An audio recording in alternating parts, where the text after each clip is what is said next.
Good morning and welcome back to Lovin Dubai show and happy Friday! It's Friday. Friday. I am so happy. You have no idea. And as always, we're bringing you the top and most trending news in Dubai. And our top story for today, students and teachers can get a major discount on parking.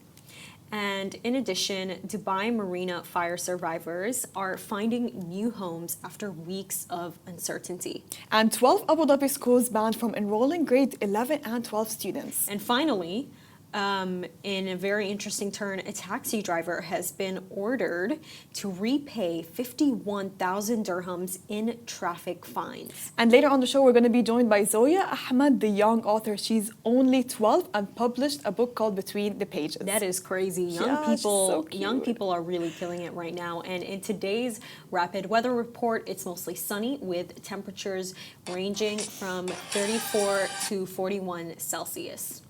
What's really hot nowadays is TikTok and the Coldplay concert. It's absolutely crazy. I know that all of you guys have probably seen it, but basically we saw that the CEO of Astronomer, Andy Bryan, I believe that was his name, Byron. You know what? That's okay. I will not give his name that much importance because he clearly did not give his wife that much importance. Thank you so much. That is so crazy. Crazy. The fact that Chris Martin just like caught him there and he was like, oh, why are you guys hiding? Like, you must be having an affair. The thing is that Chris Martin's like, no, either you're having an affair or you're just too shy. But honestly, when I watch this video, I'm like, maybe let's not jump into conclusions. Maybe they're too really shy. thought that? Okay.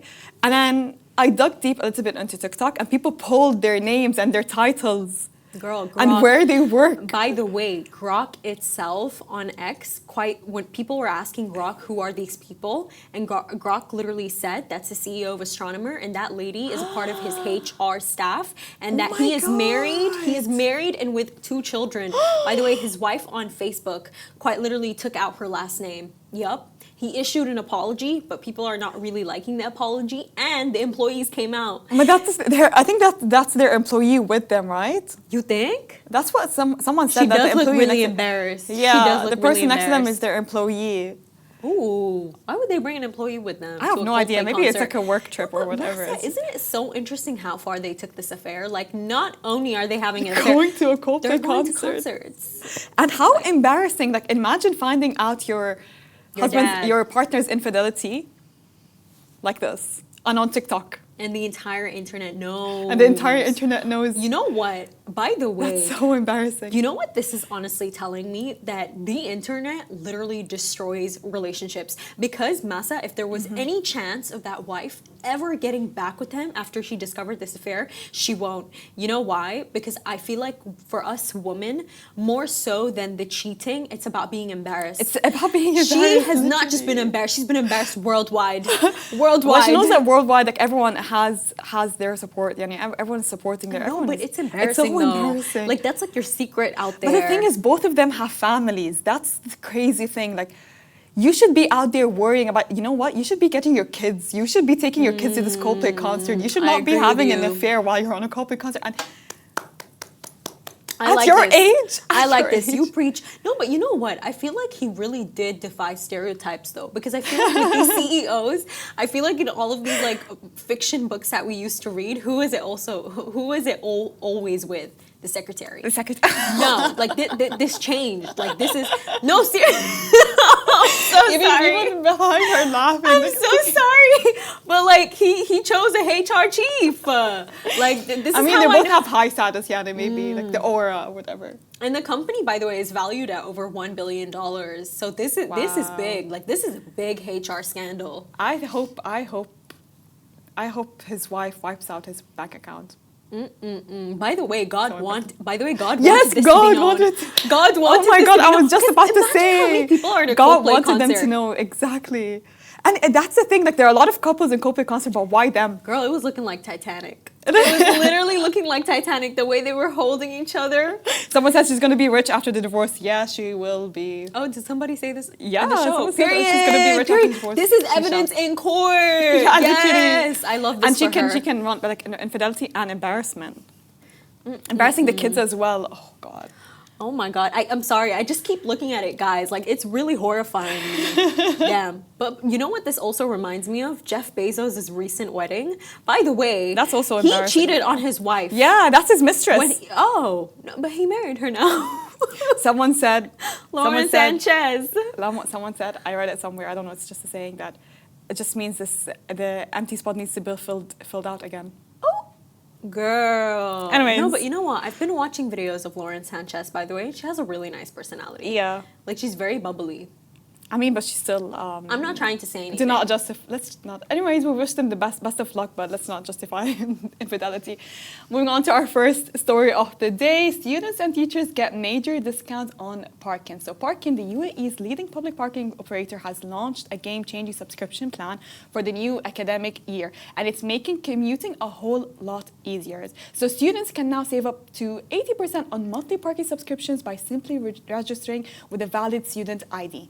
So educators, on the other hand, are being granted priority access to parking zones A, B, C, and D with flexible packages that allow them to park closer to their workplace. The initiative aims to reduce the financial strain on families and support the education community by promoting affordable, convenient access to parking. It also reflects broader goals for sustainability by encouraging long-term use of organized parking instead of random or illegal spots. So applications can be made directly through the Parking website or the mobile app, where users can upload their documents and choose their preferred zones. So the program is expected to benefit thousands across Dubai and beyond, especially as schools and universities return in full swing after the summer break. This is so exciting. So exciting. I don't drive, but you know, it's still it's so exciting because I remember when I used to be in school, Massa, I remember in like my first morning lesson of the day, my teacher would always be complaining about how she can't find parking. Parking is an issue, by the way. Exactly, and because of the fact that they stay in the school all day for like up to 10,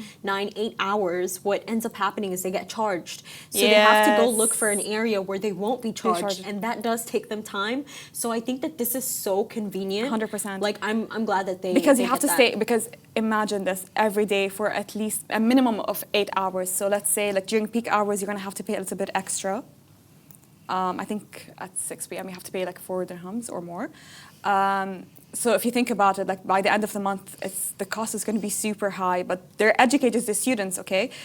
It's their job. It's their job. They have nowhere to go. And sometimes like it's very limited to find parking. And we want to find free parking spots. They're usually so far away. What was your method of transportation? To school? School. Girl, bus. I was a bus kid. What about you? Bus. Oh my God, the good old days. But in university, first year was metro, and then the next 3 years was by car. But it was a struggle to find parking. It was the most difficult thing. I used to calculate it beforehand, like I had to think about parking ahead of time. If I reach there at this specific time, it's gonna be filled. So I need to leave 10 minutes early. Or 15 minutes early to find that parking. Yes. I get it. So difficult. Wish I had that, but...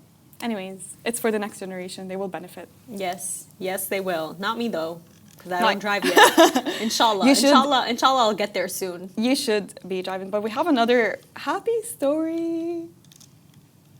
So Dubai Marine fire survivors find a new home after weeks of uncertainty.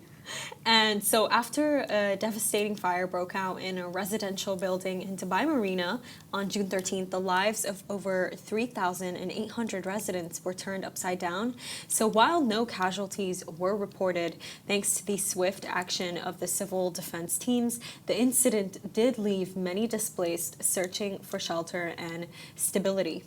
So you may remember the heartwarming viral video of rescue teams saving a dog and reuniting it with its owners. It became a symbol of hope amid the chaos. So among those affected was Lisa Madeleine and her partner, who spent weeks shifting between temporary accommodations, uncertain of what came next. But there is a silver lining.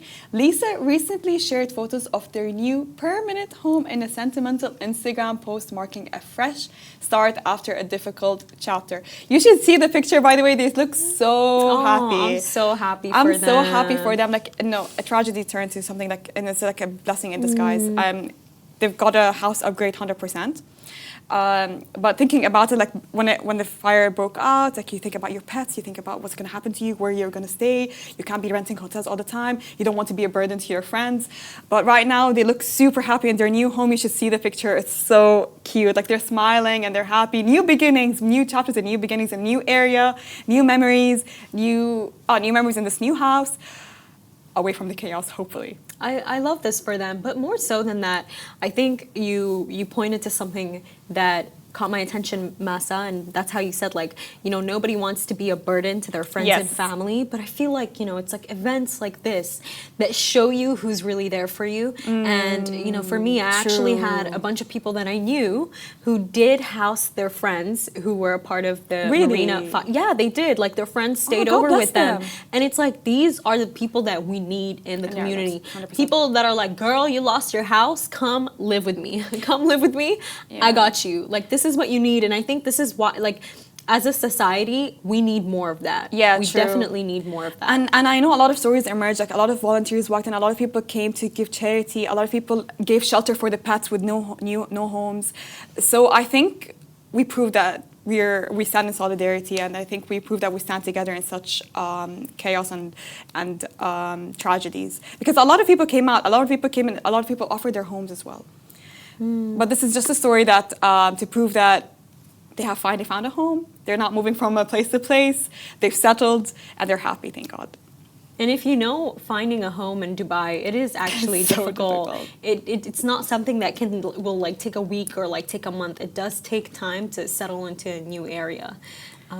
Let's move on to our next story. So 12 Abu Dhabi schools banned from enrolling grade 11 and 12 students. So in a major move to uphold academic integrity, Abu Dhabi's Department of Education and Knowledge has temporarily banned 12 private schools from enrolling students in grade 11 and 12. So this decision is part of sweeping crackdown aimed at tackling grade inflation and inconsistencies in academic records. So as part of the probe, the affected schools are now required to submit detailed academic documentation for all current grade 12 students. This includes transcripts, grading framework, sample assessments, and proof of graduation requirements. So this initiative is essentially designed to ensure fair, consistent, and merit-based evaluation, giving all students equal academic opportunities. So ADEK has confirmed that this review will expand to grades 9 through 11 in the coming phases, signaling a broader effect to strengthen transparency and standards across the Emirates education system.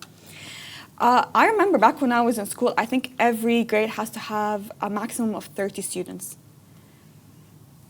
30 students? Yeah. There were like 100 students for us. In one class? No, in one grade. Oh, in no. one grade. No, in one class, I think we had 25, but maximum of 30. You were not allowed to exceed that number. No, that does make sense. That does make sense. What about you? If it was 50-50, how many grades did you have?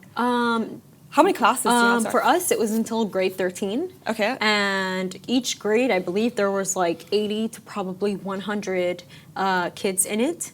And so it's like A, B, C. No, but there were multiple teachers for each subject. There were multiple teachers. Okay. So they did divide the students up pretty fairly. Like each class probably had up to like max 25 students. Not that many. I think they're trying to tackle like over enrolling students in one class, and it can't, because if you think about it, if you have so many students in one class, you cannot. The teacher will be difficult. It will be so difficult for the teacher that is true, to attend to every single student's needs. That does make sense, and I feel like especially like as a parent, when you're enrolling your child into a school, especially in Dubai, where school is very expensive for a lot of people, like the fees can go up to like 120,000 dirhams in certain schools. Like you want your child to get the best education, and that won't happen if like it's an overpopulated. If it's overpopulated, the teacher can't like focus on everyone. But at the same time, though, Masa, like on that point of like the teacher can't focus on anybody. I don't agree with that statement, because it's like, is a teacher meant to chase me, or am I meant to chase this teacher? You're not.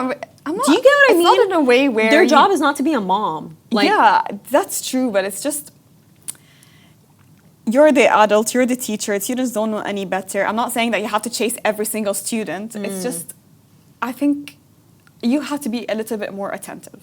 Yes. Because our minds go to different places. Like, we're not focusing in the class. No, I don't agree with that. I remember when I used to be in school, like my mom and dad, and this is something I'm so happy that they did, they would never stand up for me in school. Oh, my parents never stood up for me. They never, even if the teacher was in the wrong, my parents never stood up to me, and I feel like it did teach me this lesson of responsibility, and you have to look after your education. Like Masa, like I have the kind of parents, by the way, they would never ask what my grades were. Like, you know how there's this big thing in like family households, oh my God, show us your report card and we're gonna get you this big gift, we're gonna have this big celebration.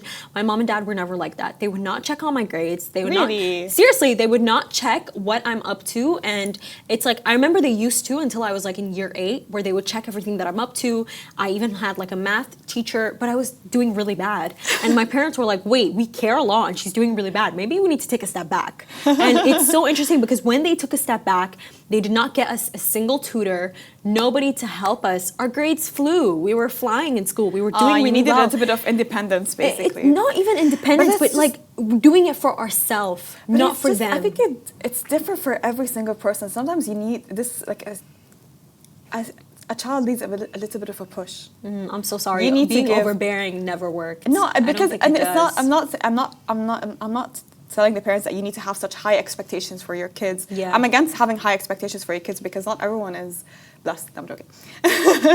You know, I remember I once met this teacher, Masa. Oh my God, strangest human being I've ever met, but great teacher. And he told me, he was like, to be honest with you, like, I don't care if my kids fail. And I look at him, I'm like, sir, what are you saying? Like, you are ahead. You are a great teacher too. He was like, no, because he went like, I feel like with children, they think that, oh, like if you fail, you don't love them anymore. He went like, whatever my children become, like music artists, this, I don't care. Oh, okay. At the end of the day, you are my child and I love you. And I'm like, wow. But that could never be me. That could never be me. I don't want to have no music artists in this house. Unless you're like Michael Jackson. No. No, not I'm serious. If you're gonna do something, you need to be the best at it. Yeah, that's right? true. Yeah, you have to be the best at it. Yeah. If you don't want to focus on your grades, then you have to be super talented. Exactly. You have to be super talented. You can't just be a loser. Like, what's the point if nobody knows you? Like, let's keep it moving. I think just don't be overbearing, but at the same time, I think you need to be a little bit attentive. 100%. I don't know. We can disagree to agree. We can disagree to agree. And for our final topic of the day, Abu Dhabi Labor Court has actually ruled against a former taxi driver, ordering him to repay 51,000 dirhams and 450 to his ex-employers. So the case stemmed from a red light violation that originally resulted in a fine of 3,000 dirhams, but the total penalties escalated to over 50,000 dirhams, including transport-related fees. So the employer who had covered the fines at the time later filed a lawsuit after the driver failed to reimburse the amount. So the court reviewed the case and upon presentation of full proof of payment by the company, ruled in the employer's favor. So the decision sets a strong precedent for employer-covered liabilities, especially in industries like transport where traffic violations can carry heavy consequences. Ooh, with this story, like, you just don't know what to say. That's the thing. It's difficult because you know that, if someone's working as a taxi driver, we know they that don't have this much big of an income. Exactly. He's probably not making that much money, but at the same time, though, Is it really the company's? Is it the company's fault because of the fact? Why are you getting so many fines? Why are you getting so many fines? You need to be a little bit. You need to be held accountable a little bit. And the company's in the UAE, not really liable for it's not like they even make it difficult for you to know how to prevent yourself from getting the fines. Yeah, it's right there. It's flashing at you. It's flashing at you, and you can see it. And you can get, by the way, notifications from specific maps, like Waze. I think you can. You can tell when it's going to be there. You can tell when you're not meant to use your phone. So I feel like there is so much there for us to know when to not get a fine. So in this case, while I do feel bad for him, that is a lot of money. It's a lot of money. Don't be out here, getting fines. Like one fine, two fines, you let it pass, but for it to reach 50,000, like how many fines did you how many fines did you accumulate to? That is a scary amount. It is. It's a lot. So it felt like he was not being held accountable a lot, and is not really. Probably wasn't holding himself accountable because I do know people because you try to prevent you try to prevent it the next time. That's what you do. You try to get a bit of self-awareness and be like, what, I need to be aware. I need to slow down a little bit. So, and I started thinking about it for days. That's the thing. It's just honestly. whatever, pay your fines on time and don't get fined, actually. Don't get fined. Try not to get fined. Don't let it get to that point. Don't let it get to that point. Do make sure to stay tuned, guys. Masa is doing a really special interview with Zoya Ahmed. So she's a 12-year-old author. She's going to be talking about her newest launch, the Between the Pages. So do stay tuned. She's going to be coming into the show after this very short break.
Good morning and welcome back to the Lovin Dubai show. Today's guest is Zoya Ahmed. She's just 12 years old and already a published author. Her book, Between the Pages, takes you on a magical adventure. We're so excited to hear how she came up with it, what inspires her, and what is it like to be a young writer with big imagination. Thank you so much for being on the show. Thank you for inviting me. You're only 12 and you published a book, but what did you realize you loved writing? So I started writing when I was 10 years old in year 5. Wow, okay. So my parents and teachers always encouraged me to write a book because they loved how I did creative writing. So I decided, why don't I make a book? So I always, in my room, I always read and everything. So whenever I read, I like tweaking the story, like adding characters in. So I decided, why don't I make my own story where my characters get trapped inside the book? So that's when I found my love for writing. And what's the idea behind Between the Pages? Like, what sparked the idea? Can you tell us about the premise a bit? So what sparked the idea is I always love reading fiction books with lots of suspense and thriller. Nice. So I decided, why don't my characters get trapped inside the book, like how I always immerse myself inside a book.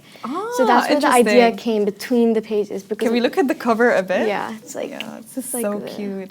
Oh my God, is this like a thriller or adventure book? So what I want my readers to do is read the book and try to place what the story is about. But okay. it's fiction, suspense, thriller, lots of, like, the keywords I would say is about circle of trust, courage, family bonding, and those type of things. Do you feel like any personal experience inspired writing this book, or is it just plain imagination? Basically mostly imagination, because I always had a big imagination when I was younger.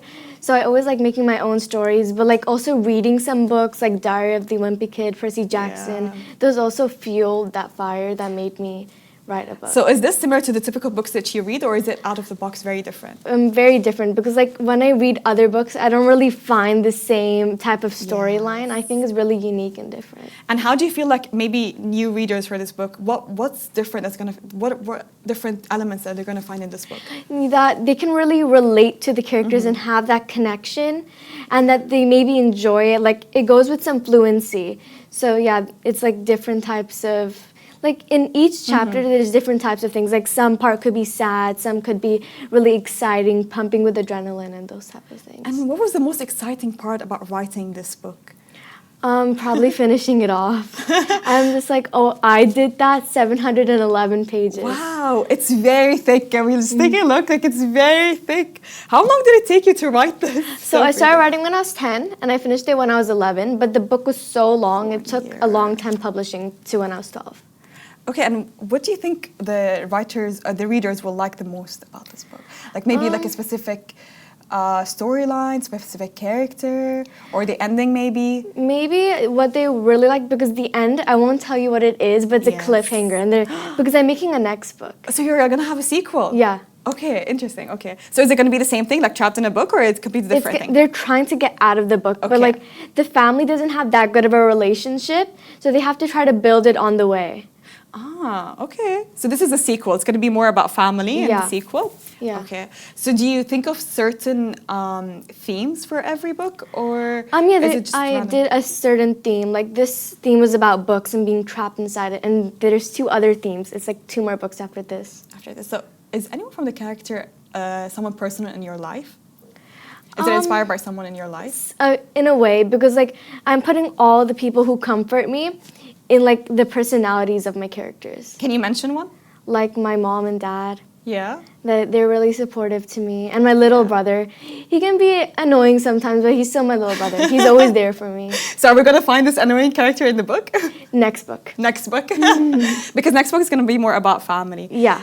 So what is your ideal writing setup? Is it alone? Do you like to listen to music? Is it with snacks? Is it after finishing your chores? What is it? So it's kind of hard balancing school and, you know, book writing, because like now I'm in middle school and it's harder with lots of homework and everything.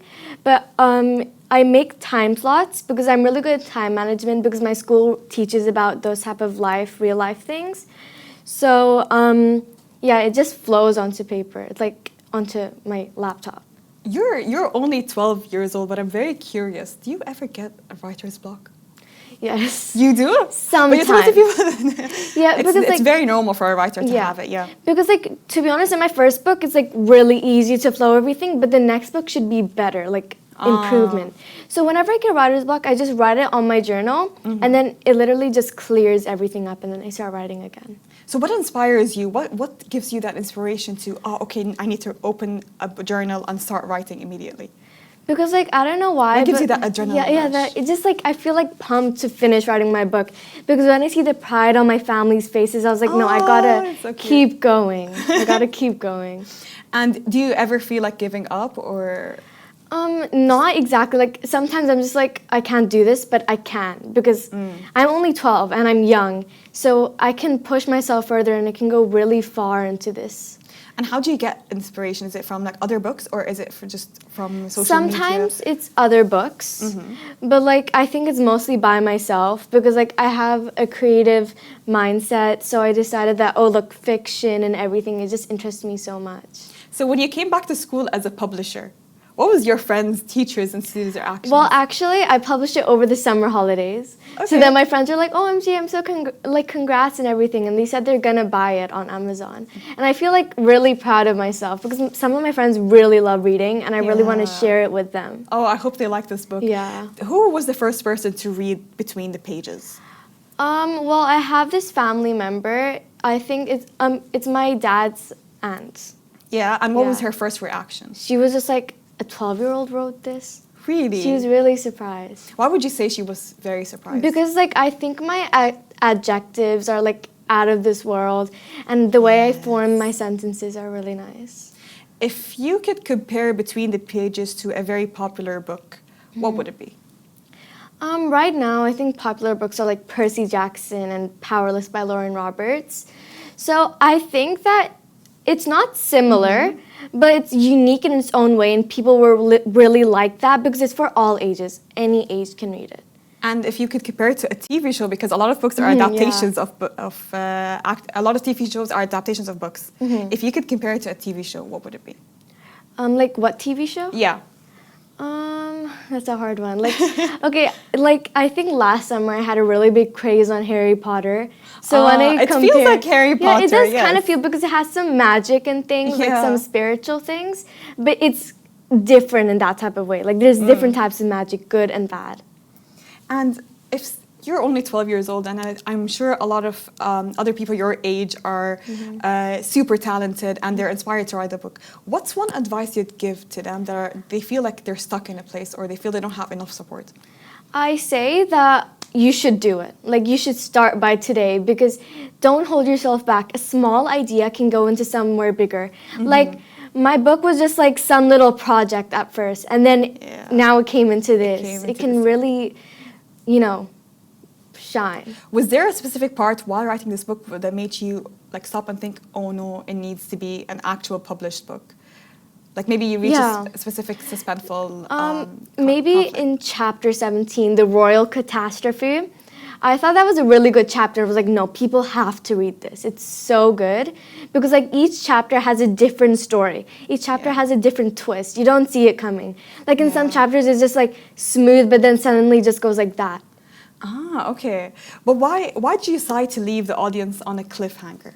Because then you're eager to read more. Because some books I read, I'm just like, why'd you do that to me? I want to know what happens next, especially when it's not published yet. So I think my book will be published like next year around that time. So you like cliffhangers, or I really like cliffhangers. It keeps me going. So are you thinking of maybe ending it in the second sequel, or giving another cliffhanger for a third? Another cliffhanger, the third book. I already thought of the cliffhanger. So what's next for you other than writing another sequel? You know, basically for my future aspiration, I always wanted to be a psychologist. So basically, whenever I was young, I always liked being a doctor, right?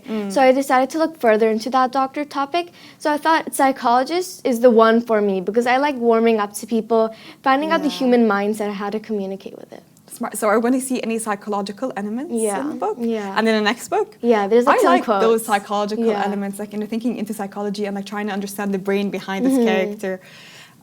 Zoya, thank you so much for joining me on the show. Thank you so much for inviting me. Congratulations on publishing the book. Thank I can't wait you. to write it, and it's super thick. It's going to take me the whole summer to read it. Best of luck on your sequel, Thank you so much. wish we can have you again when you publish the next sequel. That brings us to the end of the Lovin Dubai show. We go live every weekday at 8:30 a.m. So come say hi.